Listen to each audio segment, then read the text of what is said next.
all right. So, we are live, ladies and gentlemen. I see a couple of you here. That's great. So, the way this is going to work is this should be available to you. Give me 1 second to mute this. There we go. Great. So, we should be good to go. So as I was saying before, this should be available to you even if you cannot catch it live. Link is the same. That's kind of why I'm doing it this way instead of a Zoom call that if you're here for, great. If not, oh well. But I also wanted to incorporate some level of live format because I think this is an important class. All right. Understanding the nature of fascism is one of those things that is critical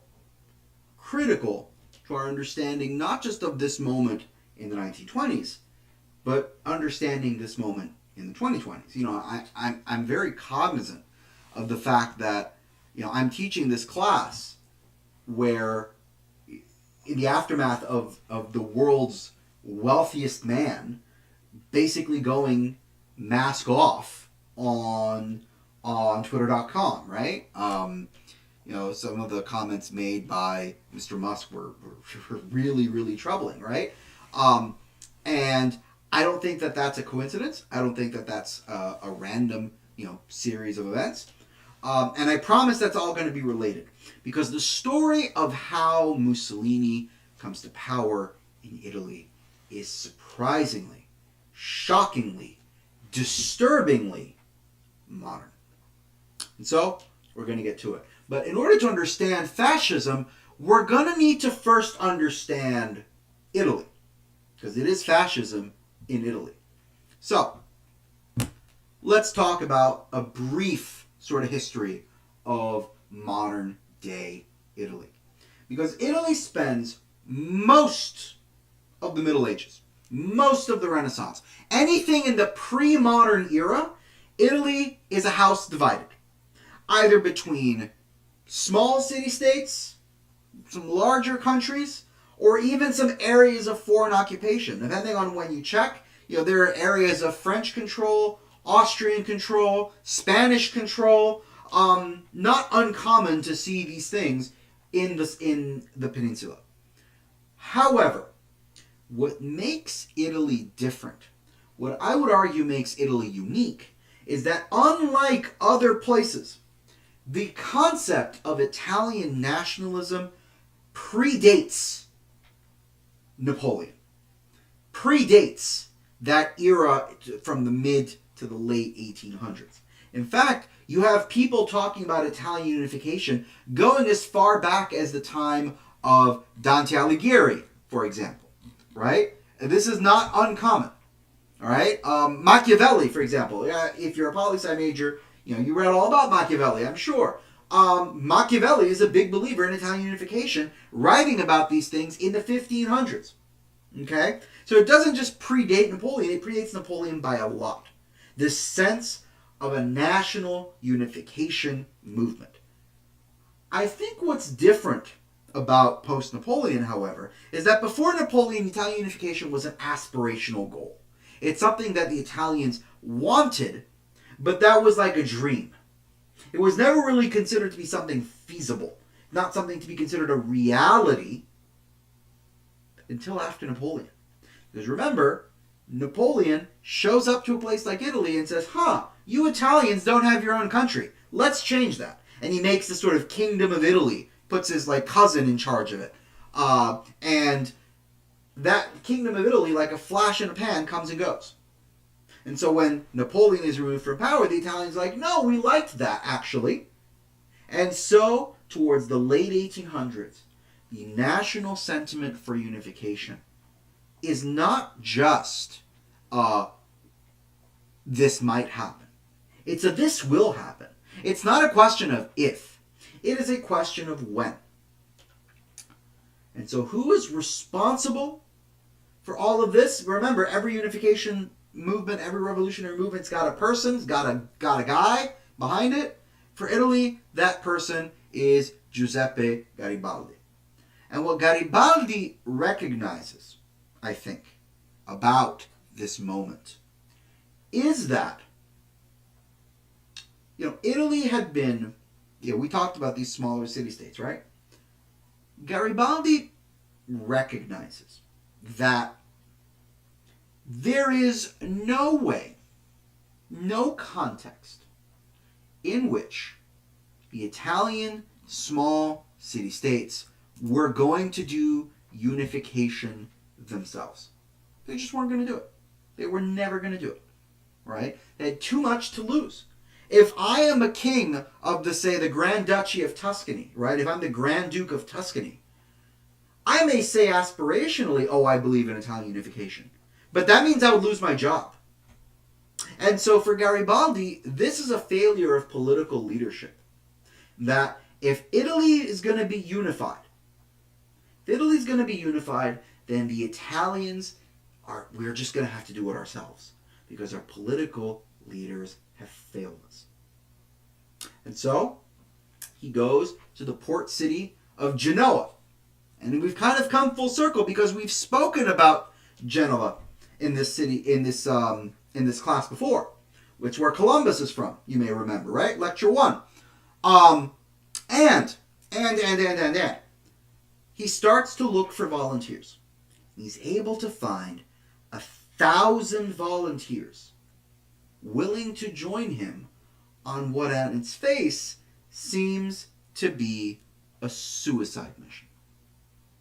Because Garibaldi proposes sailing. I'm going to draw here to show you. Sailing from Genoa down to the tip of Sicily. And the idea is simple. That they're going to win a few skirmishes in Sicily. And that eventually people are going to come out of the woodwork. If Garibaldi's theory of the case is right, then he's not the only one who wants to unify Italy. And so the minute he starts to gain notoriety, the minute he starts to gain success, as he moves up through all the way back in a loop, people are going to come out of the woodwork to support his unification project. This seems ambitious, and that's me putting it kindly.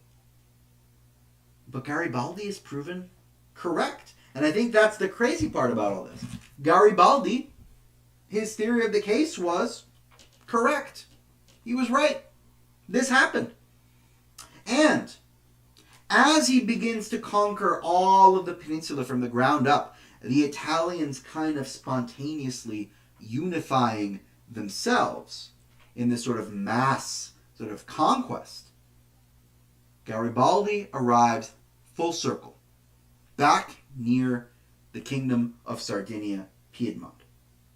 Right, this sort of kingdom here in blue. Is king. And he basically tells his king, Obbedisco, I'll obey.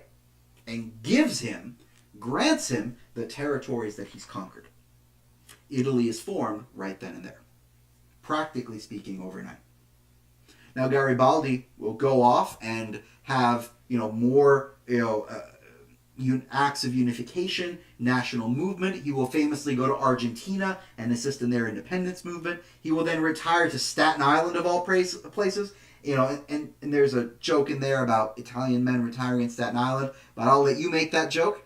But the point is,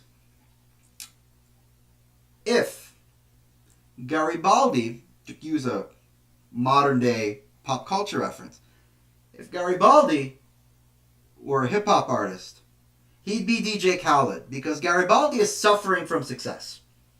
Why do I say that? Because Garibaldi's plan to unify Italy, it's a little too successful. Italy unifies just a little too quickly. Essentially, they've created Italy. Italy has been formed. Italy has been created. Cool. What does that mean? What does this country look like? What does this country feel like? What does it mean to be Italian? What is culturally Italian? This country has been disunited for over a millennium. Since the Romans fell. That's the last time Italy was a unified political entity, just about. Ever since, it's been a hodgepodge of different nations. What does it mean to be Italian. And this is a serious question that this new government faces. What's this country going to look like? What's this country going to feel like? One of Italy's first senators, Massimo D'Azeglio, writes, "Fatta l'Italia, dobbiamo fare gli italiani." We've made Italy. Now we must make the Italians. Easier said than done. How do you actually make a country from the ground up? How do you build a country, bootstrap a country from nothing? And so the Italians look to their past. They look to their past.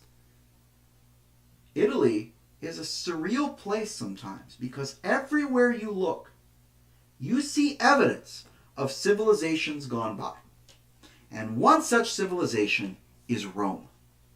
The new Italian government solved this problem by looking to Rome and saying, aha, that's what we should be taking inspiration from. We should be taking inspiration from Rome. We should be taking inspiration from the Roman Empire, from the Roman system. Italy solves the problem by looking to the past. And you can see this almost immediately. Let me give you an example. On the eve of World War I, the Kingdom of Italy produces this propaganda poster. And I bring it up to notice that they are using the old Roman symbol of Victoria, a symbol of victory, to indicate their, let's just call it, successes in World War I. All right? It is a kingdom that gains political legitimacy from hearkening back to the Roman Empire. But almost immediately, the kingdom runs into a second problem. And that is Sardinia-Piedmont itself. I mean, we looked at the map. Sardinia-Piedmont is the kingdom of essentially the northwesternmost portion of Italy. All right? Just over the border with France. This is a regional government that now finds itself ruling over the entirety of the peninsula. The entirety of the peninsula. And it finds that it actually has very little in common ideologically and politically with a lot of these people. A lot of these people are a lot more conservative, for example, than the government is. The government of Sardinia-Piedmont, one of the reasons why Garibaldi picked them, it's because it was one of the most liberal governments in Europe at the time. It was, right? It was just about where England was during this period of time. Like, yes, there's a king, but it's predominantly the parliament and prime minister show in Sardinia-Piedmont. And now this ostensibly liberal government is ruling over the entirety of the peninsula. And people don't like it. People increasingly like being Italian, but dislike their government. A trend that would continue up until the modern day. And I think almost immediately, Italy starts to speed run a lot of the things that we saw the other countries of Europe doing and doing wrong. Italy starts to embrace nationalism as an ism. Italy starts to embrace imperialism. Italy's been around for about 5 minutes and it's already doing an imperialism. It starts imperial colonial projects in Libya. It starts imperial colonial projects in Eritrea. And due to its nationalism, it's already starting to pick fights in the Alps with the Austrians, and in the Balkans with its neighbors to the east. Also the Austrians, but mainly the Croats and the Serbs. If it's not clear what this is, let me make it clear. This is a powder keg. All of this is a powder keg. This is a situation that is ultimately unsustainable. This is a situation that eventually will blow up in their faces. All it needs is a push. All it needs is an event. And that event is World War I. World War I is that event. Now you may remember, either because you took my class a couple weeks ago, or because you took my class a long time ago. This is a public live stream. But I explained the sort of series of dominoes that led to the countries joining World War I. All right? Austria declares war on Serbia, so Russia declares war on Austria, so Germany declares war on Russia, and Germany declares war on France because France, right? And we said all of these countries are part of this larger domino system, except for Italy. Because I joked at the end, Italy looks at Europe and goes, Mamma mia, there's a war party going on and we've not been invited. We want to join the war. Let me rephrase that. Italy chooses to go to war. Other countries have war thrust upon it, either because of their alliances, or because of events, or because they've been declared war on. But not Italy. Italy chose to go to war, knowing full well, because they joined the war later, what this war is. They make an informed, conscious decision to join World War I. Why? This is where we have to introduce, unfortunately, our main character for the day. Benito Mussolini. We got to talk about Benny.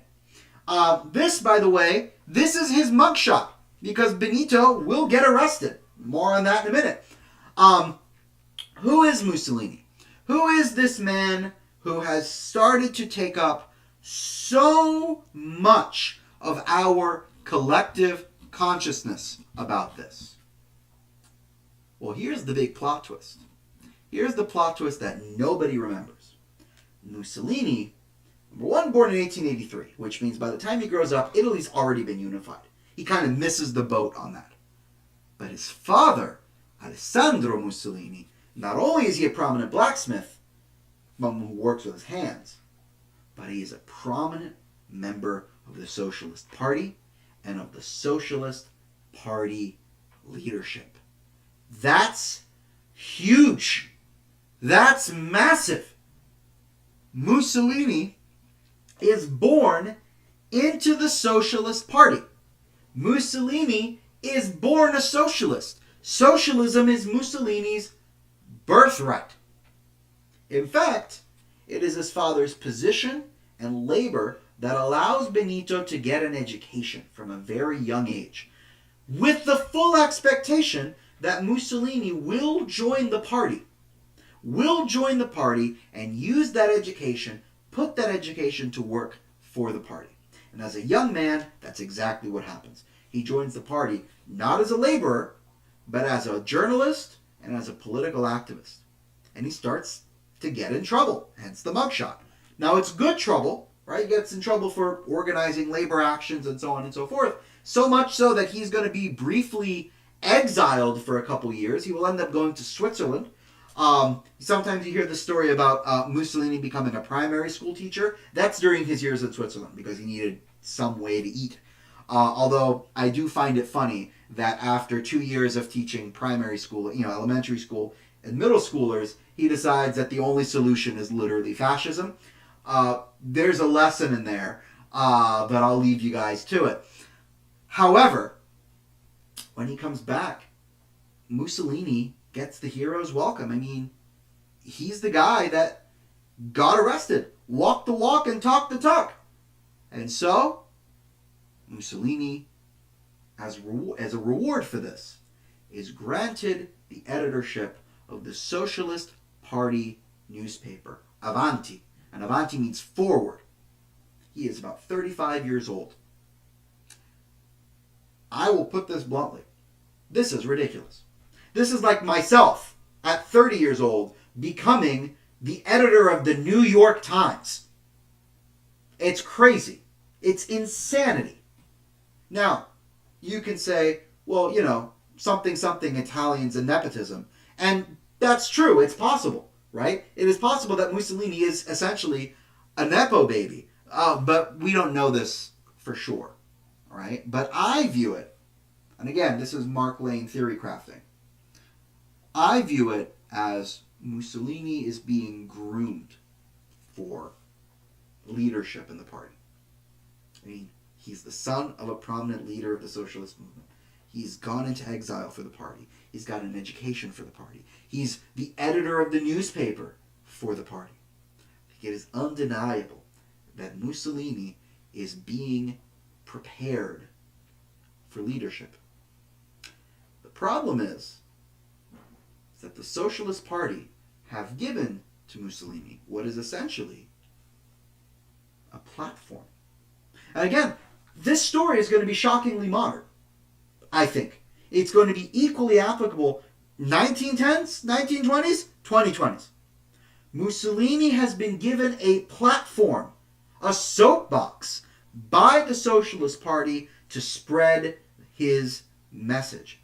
The problem is that the Socialist Party's message and Benito's message are not quite the same message. Because he is on the in this newspaper, he is allowed to promote his own spin on socialism. And this is where the divergence begins. Because Mussolini believes that politics is first and foremost about confrontation, direct action, and sometimes, if necessary, violence. Mussolini argues that you do not beat, you do not defeat the opponents of socialism in the marketplace of ideas. You defeat the opponents of socialism in the marketplace of your fists. And before you say, well, how typically Mussolini, I remind you that you think that because you know where this story is going. But there are lefties online, many of whom you might agree with, who believe that unironically, right? Members of more radical organizations, members of Antifa groups all over the country. They don't believe something that dissimilar to this. My point is not to, knock these radical groups, but my point is to point out that this viewpoint is not that out there. It's not that crazy. There are people in 2023 who unironically believe this too. And what this is not a divergence in substance. This is kind of how they explain this away. The party and Mussolini have the same goals, but Mussolini and the party begin to diverge in how to achieve those goals. And if they start to disagree on something substantive, well, then that's going to be a problem. Introducing something substantive. And this is where we've come full circle. The question of World War I is the reason why Mussolini and the socialists profoundly disagree. Because, predictably, Mussolini doesn't just support Italy joining the war, he strongly supports Italy joining the war. And predictably, the Italian Socialist Party strongly opposes it. And now we have a substance disagreement. Not just a style disagreement, but a disagreement on the substance of the matter. A firm disagreement on what Italy should do. Now, you might say, Mussolini supporting World War I, that's just Benito being Benito. Wrong. There are reasons. There are at least three. First, Mussolini's support from the war derives from this feeling that, listen, this is Italy's first big war after unification. Unification was only 30 years prior. My lifetime. That's it. That's all that's been between Italy becoming a country and World War I. Which means, in Mussolini's eyes, this is Italy's chance. This is Italy's chance to do something big. To prove ourselves on the world stage to the other countries of Europe. Number one. Number two, and I think this is the part where I find myself agreeing the most with these arguments. I find none of them compelling, but if I had to pick one, it would probably be this one. Mussolini believes in not just joining the war, but in joining the war against Germany and Austria. Remember how I said during World War I, Italy will switch sides? Here's the reason why. Because Mussolini believes that the countries of Germany and Austria, led respectively by a Kaiser and an Archduke, these are, in spite of their constitutions, still kind of old-style monarchies. And so it is the duty of a good socialist, any good socialist, to oppose them. Remember, the battlefield of our fists. Opposing them on the battlefield. Opposing them there on the battlefield. That's the argument. And the third one, he believes that war helps build what he calls the character of nations, and that if the Italians want to build an identity that's no longer reliant on literally ancient Rome, well, then we need to join the war. Because this is how we will make the Italians. Remember the quote? This is how we're going to make the Italians. The problem is you can't do this on the Socialist Party platform. Right? The Socialist Party that is believing X, you cannot support Y on literally their newspaper. And so predictably, Mussolini is kicked off of the newspaper. And so what does he do? He has this moment where he's like, you can't fire me, I quit. He doesn't just quit the newspaper, my guy quits the party. And yes, let me rephrase that, because Mussolini is most definitely not my guy.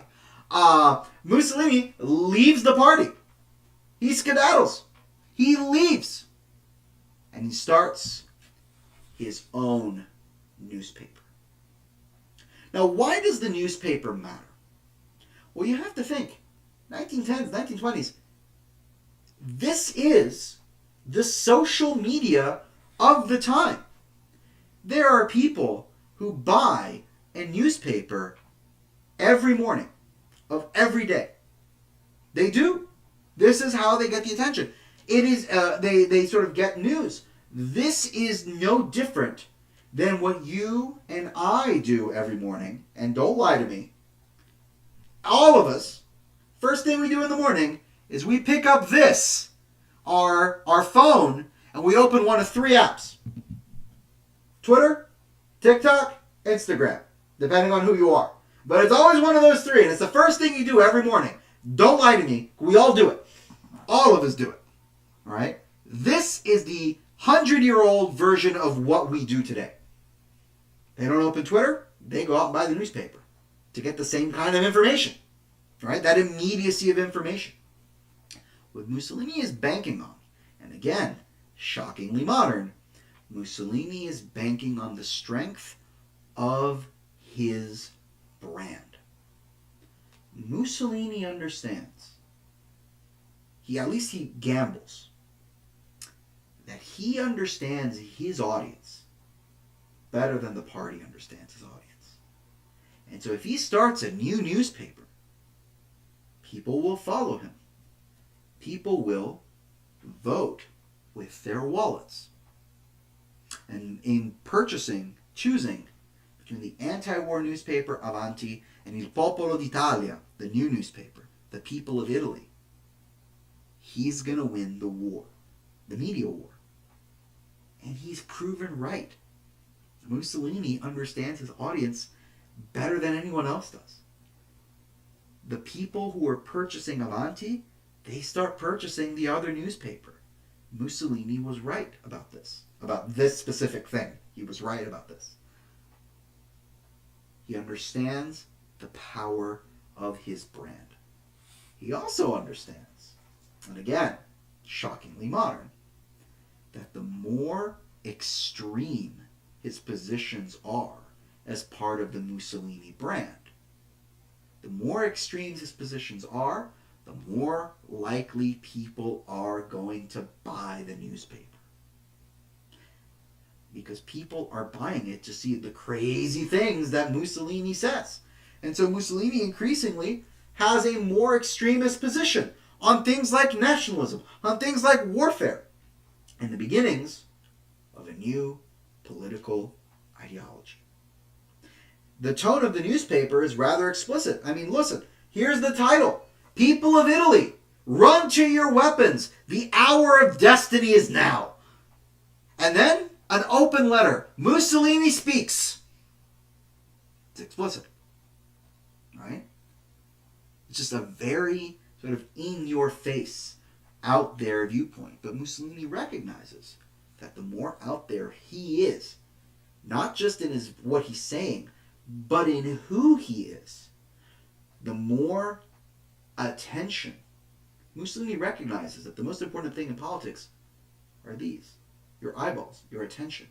That if Mussolini can catch your attention with the power of the Mussolini brand, you'll follow him through fire. In fact, Mussolini realizes that there's no such thing as bad publicity. Mussolini will spend these years walking around like this, in this sort of ridiculous getup. All of it intentional. Because as people are watching him, they're buying his newspaper and they're absorbing his ideas. And maybe some of them will start to agree with him. That's the argument. And so this is performative. And this is where I'm going to start to say, and this is going to be even more explicit later, the thing about fascism is that it is inherently performative in nature. That's what fascism is. It is performative. It is a performance. Fascism is a show. It's fronting, but as a political ideology. If you don't believe me, here's some art produced from this period of time.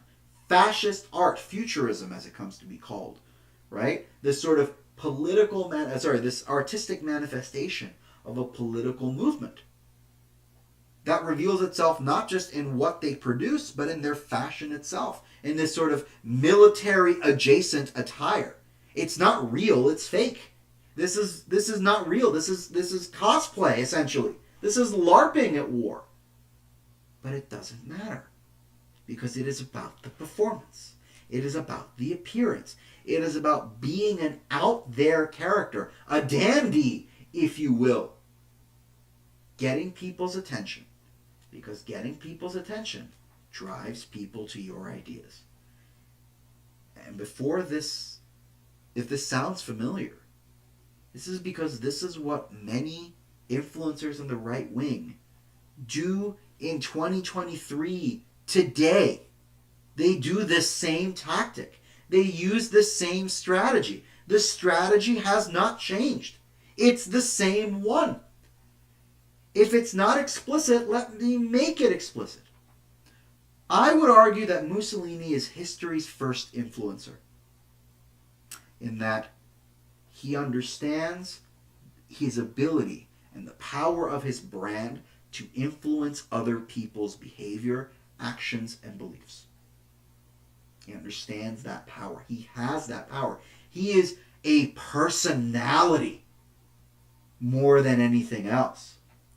Fascism isn't just inspired by art. The argument is that fascism is the art. The whole thing is one big show, one big performance, not a coincidence. Now, of course, Mussolini has spent the past years advocating for a war, and then the war breaks out. And so people start to look at Mussolini saying, well, we're waiting. You wanted the war. The war is here. Time for you to sign up, Benny boy. And so, he has to sign up. Against his will, he signs up, feeling like he has to. He lasts about 3 days in the trenches. 3. Then, he gets injured and will spend the rest of the war in a hospital bed. Right? Again, there's a joke in there about Italians faking a workplace injury to get out of work. But I'm not going to make that joke. That is a joke for y'all. But yes, this is what Mussolini does. Mussolini will spend the whole war recovering in a hospital. And when the war is over, by some miracle, divine intervention, Mussolini's leg gets better.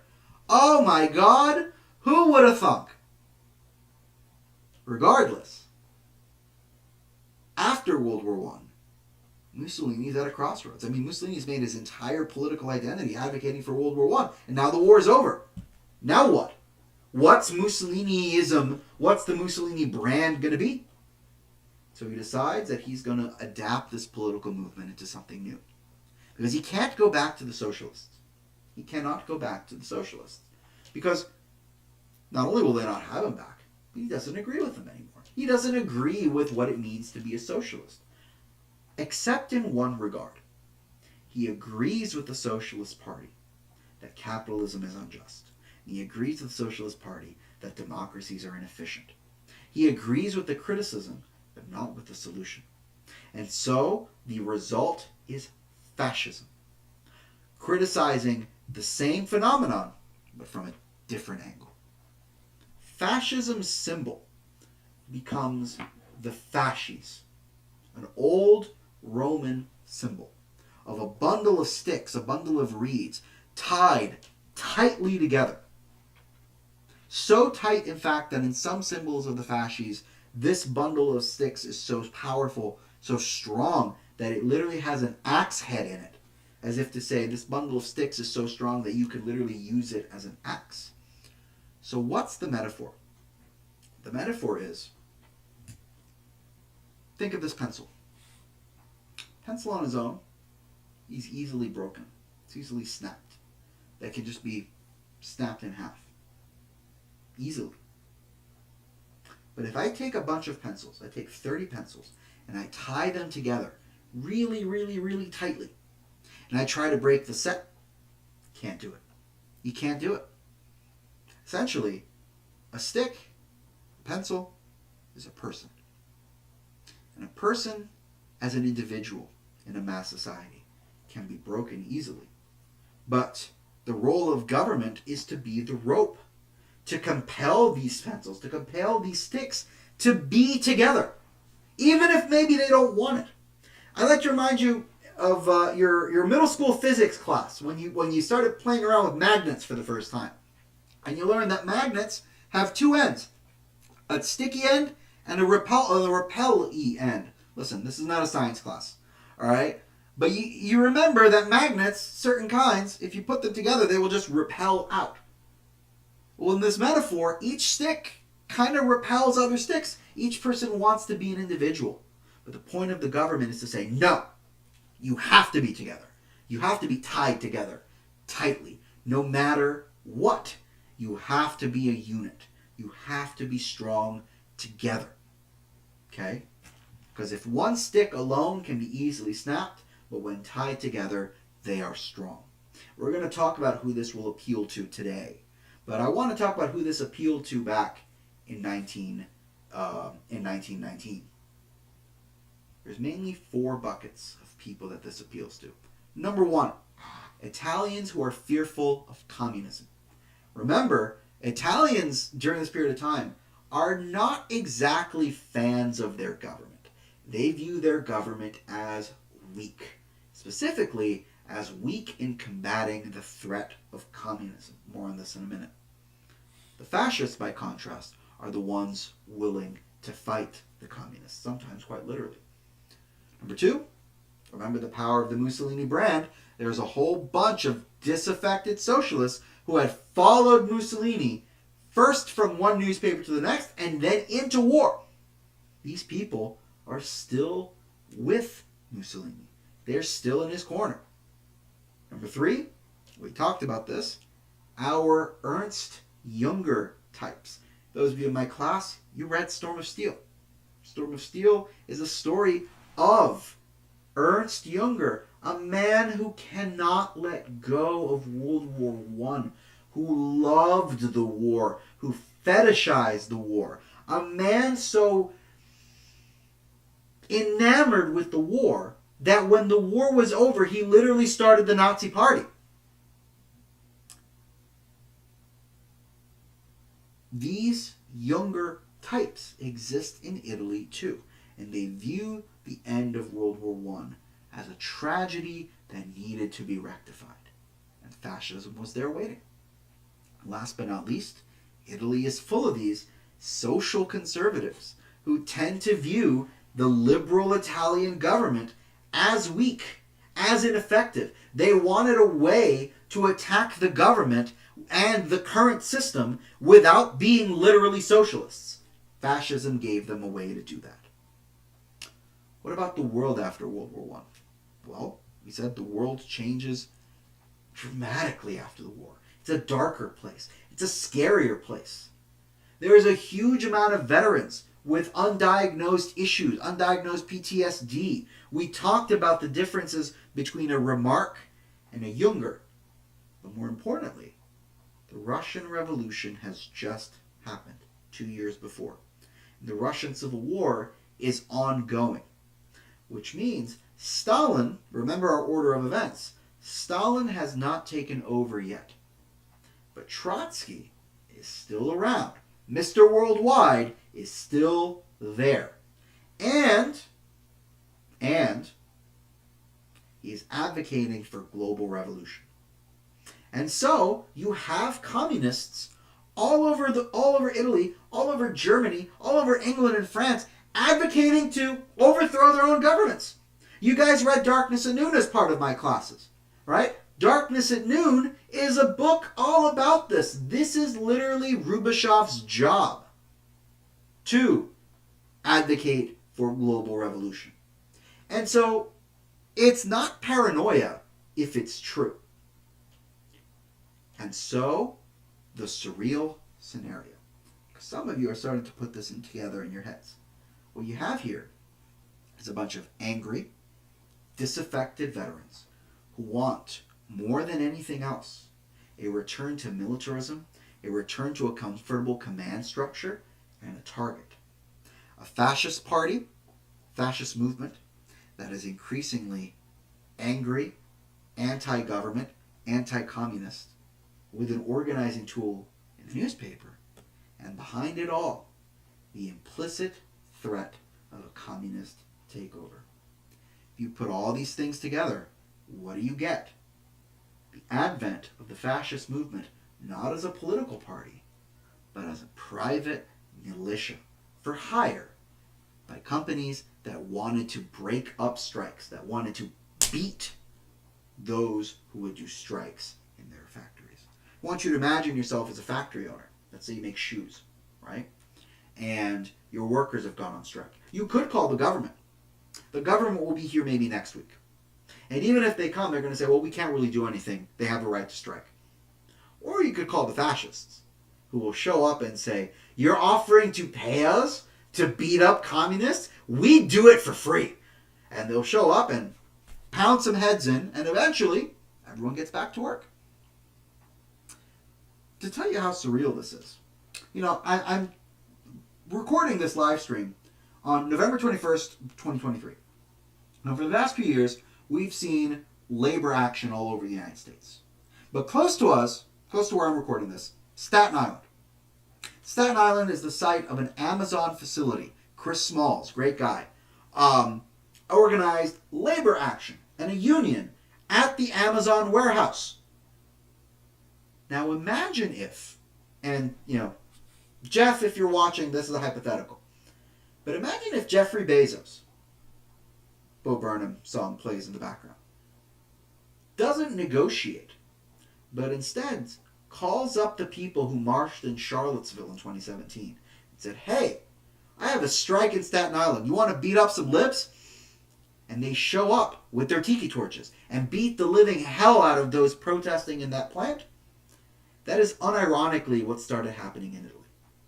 Unironically. These are what we today call the black shirts.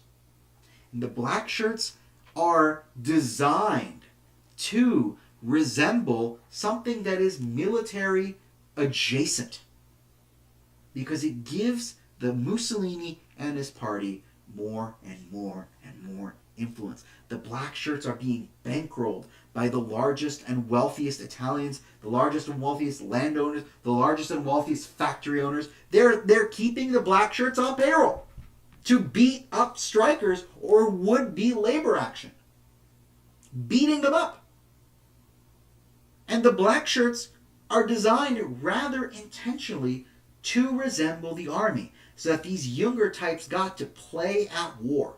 They got to, remember what I said before, perform militarism. They got to perform fascism. I mean, you don't even have to look farther than this picture. A picture of black shirts marching on Rome. More on that in a minute. They're dressed in this sort of military adjacent garb. They aren't in the army. This isn't military. This is a costume that they're wearing. Right? Those medals are fake medals. They're not real medals because they're not in the military. None of them are. They ordered these medals on Wish.com and pinned them to their shirt and says, I'm participating. It's all kitsch. It's not real. None of it is. It's a performance. But it allows them to gain political clout. Using the newspaper, which has not gone away, the newspaper is still there as an organizing tool and an organizing principle around it all. So, 1922, only 3 years after the war, the fascists are ready to make their move. On the pages of Popolo d'Italia, Mussolini announces that he's going to hold a rally outside of Rome. And he says, all patriotic Italians should come outside of Rome and hear me speak. And then together we're going to march on Rome, the capital of this country, to demand our rights. Any resemblance between these events and events that may have happened in and around 2021, I'm sure are purely coincidental. I'm sure. Because I would not be making such claims ever. 60,000 of them join up, rally together to demand their rights. To demand their rights. What does that mean? They have rights. Right? This is just unidentified generic grievance. The fascists are mad at something. But if you ask them what to articulate what they're mad at, they can't tell you. They're mad at their government being weak. They're mad at the communists hiding under their bed. They're mad at something. And Mussolini capitalizes on it. Mussolini says, we are going to march on Rome together. Although this ends up not actually being true because that's Mussolini in the car. Mussolini will actually drive to Rome and meet them there. And will get out for his photo op as they march into the city. Mussolini ends up not actually walking to Rome, turns out. But when they actually get to Rome, when they actually get just outside the halls of government, this supposedly peaceful march, well, I mean, they start to think to themselves, well, there's 60 grand of us. There's 60,000 of us. 60K. Angry fascists. And the halls of government are right there. And there's not 60,000 soldiers in the city. If we wanted to take power, we could just take power. You can just take it. Who's going to stop us? And then comes Mussolini. No. We are not going to attack Rome. We are not men of violence. We are men who use the threat of violence only. There's a level of sarcasm and irony in that. But he uses the implicit threat of violence to organize a meeting with the two most powerful men in Rome at the time. The king and the pope. The king and the pope. They meet privately. We do not know what is said behind closed doors in this meeting. We don't know. We have no clue. It's never been discussed. We don't know if this was a coercive thing that Mussolini does. We don't know if this is a gentleman's agreement. We don't know if the Pope and the King are even on board. Because they might be secretly on board with Mussolini. It's not like the Pope is known for not being conservative, right? With the exception of the current Pope, and even then. But Mussolini leaves this meeting as Italy's new, and more importantly, permanent prime minister. A new job that would require a new title. And so, he pulls out the Latin term Dux, an old military title, which people start to refer to as Duce, Il Duce. So what does Mussolini run on? So you have to think, Mussolini's got fascists, sure, but what about everybody else? How does Mussolini get broad consensus? Well, Mussolini gets on this soapbox and begins to do this theatrical performance, right? And again, if you were to pull Mussolini out of this picture and put Mussolini out on a stage, it would not look out of place. This is performance. It's all it ever was. Mussolini appeals to the average Italian by campaigning on the restoration of Italy's glory. What glory? This glory. Come full circle. Mussolini's claim is that once upon a time, Italians ruled the world. Mussolini wants to restore that. Wants to restore the Italians to their natural place on top of the food chain. By the way, this is where I identify the biggest difference between Mussolini and Hitler. Because Adolf Hitler tries to do the same thing. Say, restore Germany's greatness. To which I say, what greatness? Germany had not existed. There was no Germany at any point in time, up until the German unification happened. There had never been a Germany. There was no greatness. Hitler starts to call his experiment the Third Reich, as if there were previously two German kingdoms. But that's just not accurate. The First Reich in his conception is the Holy Roman Empire. That's French. And the Second Reich is the Prussian Empire. That's Polish. There was never a First and Second Reich. There was never any lost glory of Germany that the Germans needed to retake. It was never a thing. Ever. It was not a thing. And so, Hitler resorts to the most base of motivations. Hey, at least we ain't Jewish. Hitler builds Nazism on anti-Semitism, where Mussolini builds fascism on nostalgia. This is the main difference. In fact, Mussolini, honest to God, does not really care about Jewish people until he meets Hitler. He just doesn't. He doesn't care. It's not about that. It's about restoring Italy's place in the world, to his words. And remember what I said about this being about aesthetics? The fascists start to incorporate this Romanness into their aesthetics. Fascist buildings start to be built resembling a modern equivalent of a Roman building. In fact, it goes even further. You see that typeface? You see that font? That's the fascist font.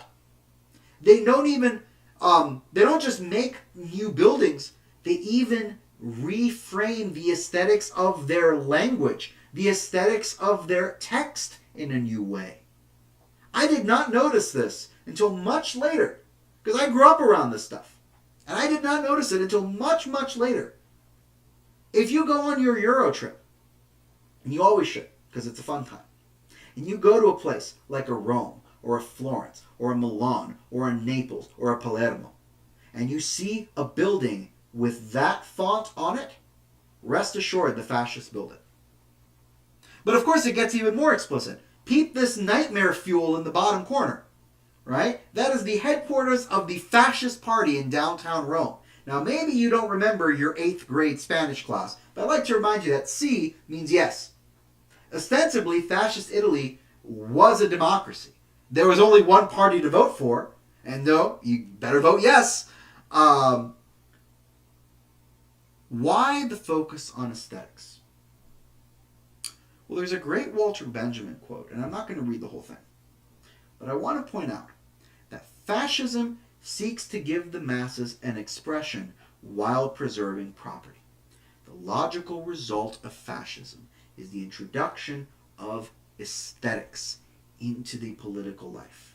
If fascism makes the political aesthetic, then communism responds by politicizing art. Essentially, what this is about societal participation. The three isms, capitalism, fascism, and socialism. Give to the average person a mechanism with which to participate in society. In capitalism, it's an explicit mechanism. Money. We all go to work. We all go to school because we want money. Not because money, it's good on its own, right? You're not trying to Scrooge McDuck your way into a pool full of gold coins. No, you want money because it is your key to unlocking other things. You want money because it is what allows you to go out. It's what allows you to go to a club. It's what allows you to go to a bar. It's what allows you to go on a date. It's what allows you to go to a theater. It's what allows you to do anything. You need money to participate in a society. That's the argument. That's what capitalism is. Under communism, you participate in society through labor. We all have to work. Money doesn't really matter, but we all have to work. Labor is our currency. The harder you work, ostensibly, the more you get paid. You participate through labor, and there is no getting out of that labor. Everyone is expected to work.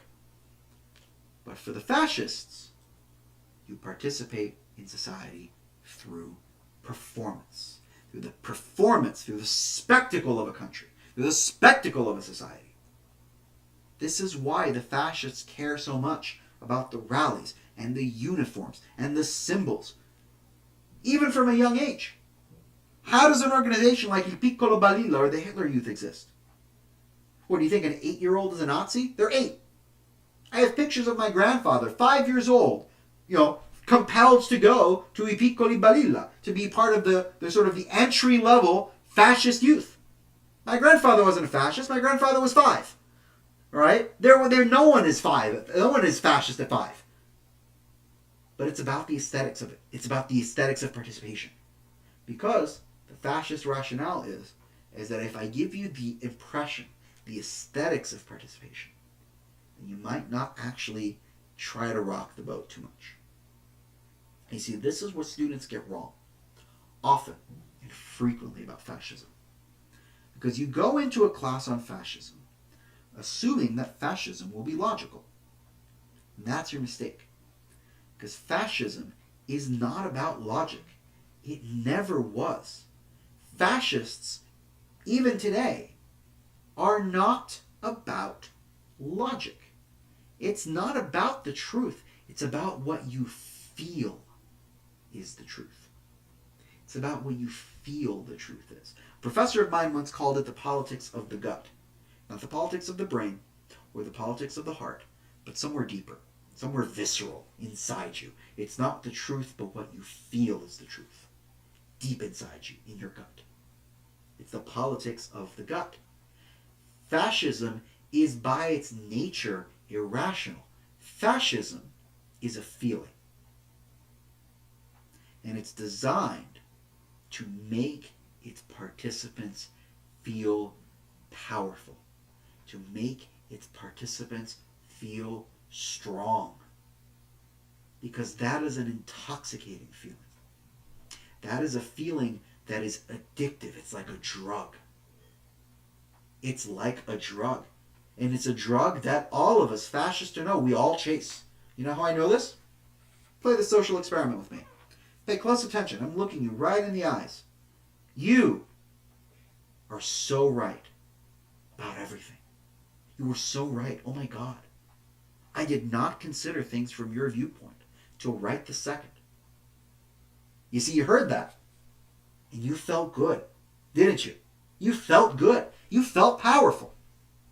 That's the feeling that fascists are chasing. That is what fascism is. I gave you the metaphor of the pencil alone. Why might a pencil, a person, an individual, want to be part of a fasces, of a bundle of others? Because they're socially maladjusted. Because they have trouble relating. They have problems. Individuality can be scary for some people. Fascism provides them an outlet. For them, the dispossessed and the powerless, to feel powerful. And it's fake. But it doesn't matter. Because it makes them feel good. I'll give you an example. There is a version of fascism that exists in 2023, and it's easy to clown on these people because objectively it's ridiculous. I'm assuming if you're watching this, you've heard of what an incel is. But if you haven't, and I recognize that I'm talking smack about incels in an online setting, so I'm expecting the comment section of this video to just be cancer. But what is an incel? An incel means involuntarily celibate, and it's a group of people online that candidly cannot get a date and everything that comes with that. But they never have that moment of self-reflection of like, oh, maybe I need to hit the gym. Oh, maybe I need to hit up the bar. Oh, maybe I need to stop quoting anime at people. Maybe I'm the problem. And Taylor Swift playing in the background. No. Instead, and I'm not kidding, this is the belief, incels believe that there is a global conspiracy of women that have all gotten together to make sure that you, Kyle, cannot get any. Viewer called Kyle just caught strays with that. But you're getting my gist, right? That's laughable. That's comically ridiculous. But people believe it. Why? Because it makes them feel good. It doesn't have to be true. It just has to feel true. It is comically absurd. But a few years ago, a man named Elliot Rogers got in his car and mowed down people in the streets of Montreal, targeting women with his car. Because he believed this. And now it's not so funny. Fascism is inherently, by its very nature, the abrogation of logic. Because that example that I just gave, let's change some words. It's a global conspiracy of Jews and socialists that all got together to make sure that you, Germany, were not going to win World War I. The same thing. It's the same thing. It's always been the same thing.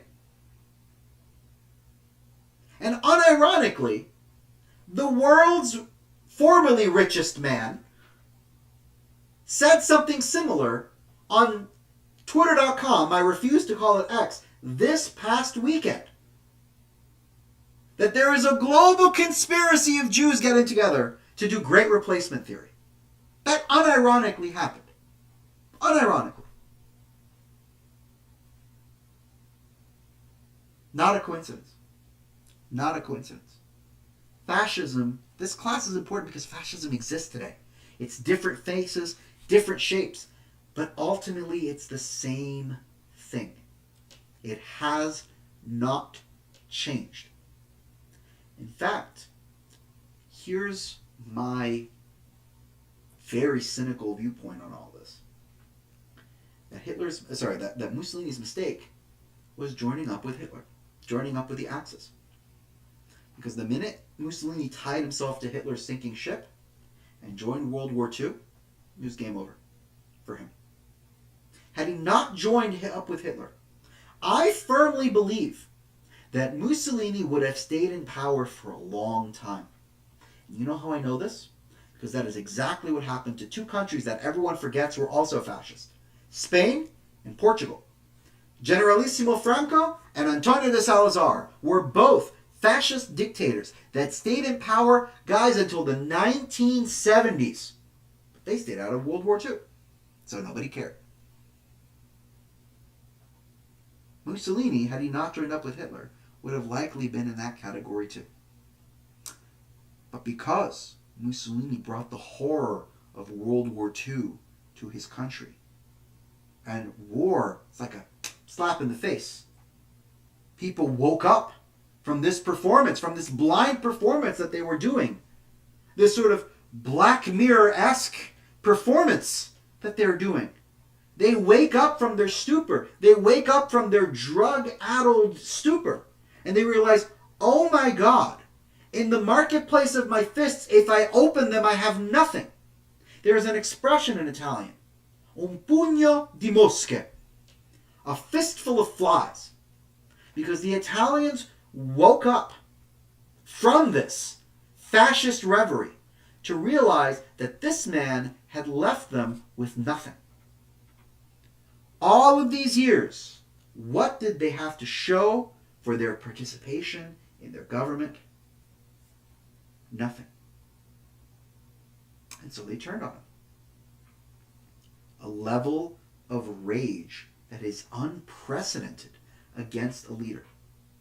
We forget this, but the Allies didn't kill Mussolini, and the Allies didn't free Italy. The Italians freed themselves, and they killed Mussolini. They do it. There's 3 rules to life. I don't know why it gave me that thumbs up, but cool. There's 3 rules to life. Never ask a man a salary, a woman her age, and Benito Mussolini while he spends his last moments upside down. Because this is how Mussolini dies. Caught at a gas station trying to escape the country.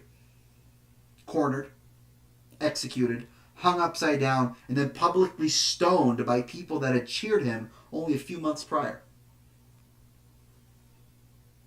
That's the thing of fascism. People, they wake up from it. And when they do, it's curtains. That's the danger of fascism. That's why I tell this story. Because the story of how Mussolini came to power is disturbing with how relevant it is in 2023. And more importantly, how fascism has re-emerged. I tell you this story. I perhaps even oversell you on fascism. Not because I want you to be a fascist, but because I want you to recognize what fascism is and why someone might find fascism appealing, so that you can never be that person again. So that you can identify it in your life and resolve to do better, to be better. To identify the people in your life and say, hey, that's hella fashy, when they act up, when they act out of line. You need to understand what it is. You need to understand why someone would like this, who this appeals to. And when you do, knowledge is your greatest strength. Anyway, ladies, gents, everyone in between, it has been a delight to spend this evening with you. However, it's late. So here's what we're going to do. I'm going to touch base with you guys next Tuesday, after Thanksgiving, maybe same time. And we're going to talk about the Nazis. I look forward to having that conversation with you. Probably in the same format, probably the same sort of live situation. But I will see you then. Have a wonderful evening and a very happy Turkey Day. See you next week. Bye, everyone.